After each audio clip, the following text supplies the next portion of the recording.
So one of the things that is very different about PDIA and other projects is in PDIA, your next step is always the one that matters the most. It's the thing that you are going to specify and the thing that you're going to learn from. Your next step always leads to a next step afterwards. You're always going to have some idea about a trajectory that you think you're going to follow, but the next step is the one that is certain for you. So it's very important that you design that next step really, really well. Now, I'm going to speak about designing the first step of your iteration because I'm not going to assume that people have done this before. In most projects, the first step is always going to be one that is carefully constructed amongst 100 different steps. And so that's why this is very different, because this is one specific incremental step that you're going to take, and you're going to be designing it knowing that it's incremental and knowing that you're going to be using it to learn things, you're going to be using it to build teams, you're going to be using it to try things out. So it's a little bit different to just saying it's the first step. In a sense, it is the only step at this time. It will be the thing that opens up the steps that come afterwards. Now, the things you need to think about when you're designing the step is, firstly, what are the ideas that you're going to act upon? You've heard us speak about multiple ideas. This is really about odds. You don't know which path is going to get you there. You don't know which idea is going to be paying off for you. You also don't know what you're going to learn if you try different routes.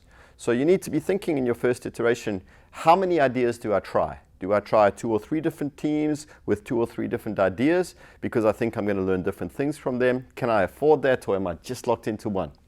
In most of the things that I try to work with 4 or 5 different teams, partly because I feel that they can compete with a little bit with each other and you get some momentum going, and momentum matters a lot. Partly also because the more you do, the more you learn. And the more you learn, the quicker you move. So if you do one thing, you kind of locked yourself into only one line of learning. So the first thing in design is kind of how many things do I want to act on? Which ideas am I going to act upon? The second thing is, what's my timing going to look like? And what I mean here is, how long are you going to spend between the day you start and the day you bring the teams together so that they can actually reflect on what they've learned?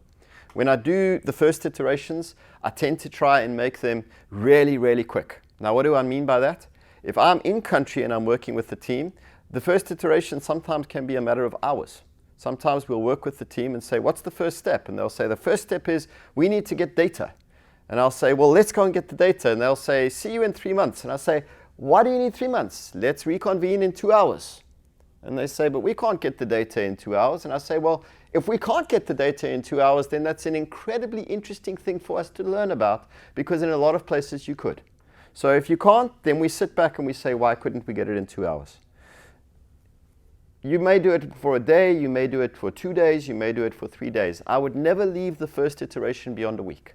And one of the reasons is that in many of these places, people are used to having a substantive conversation and get excited about what they're doing, and then they don't reconvene for 3 months. Or they're used to ministers shouting at them and telling them to do things and then forgetting about those things. And so there's a learned ability here to not act after you get excited. What you want to do is you want to say, you will do it, we will reconvene at this time in maximum 7 days. And at that time, we're going to ask these questions. What did you achieve? What did you learn? And what is next? Very important in the iteration. So we're thinking about the design, we're thinking about the timing, we're also thinking about who's going to be involved. Oftentimes, people will spend their time waiting on the first iteration until they have the perfect team. And I run into this and people say, well, who do you have in your teams? How do you know they're the right people? Here's the thing, we don't. Part of the iteration is actually about learning who the right people are. And what you find out is after the first week, some people come back and some people don't. Some people come back and haven't done any work and think that that's okay. And some people come back and they give really, really interesting looks to the others. Part of your iterating process is finding out who the right people are. So you're not after perfection here. You're just after momentum, a starting point. So I would really encourage you, identify your ideas, design steps that are really possible. And what I mean by that is make sure that there are no easy excuses for not doing them. If you tell people to do something or they commit to do something, and in the back of your mind you're thinking, no, they can't do that, what I guarantee you is in a week's time they're going to come and say, well, that was a stupid thing to tell us to do. No, we can't do that. Need to be practical, need to be possible. And you need to even negotiate with them and say to them, let's dumb it down, let's bring it down, let's bring it down, so that it's really, really something that you feel that you can do, that you can be empowered with. Part of the reason why you do that is when you have that meeting at the end of the first week, the more they can say, yes, we did it, the more you're going to build momentum for the second step. So take time and care in designing the first iteration, because it is the step that opens up the next iteration and the next iteration and the next one.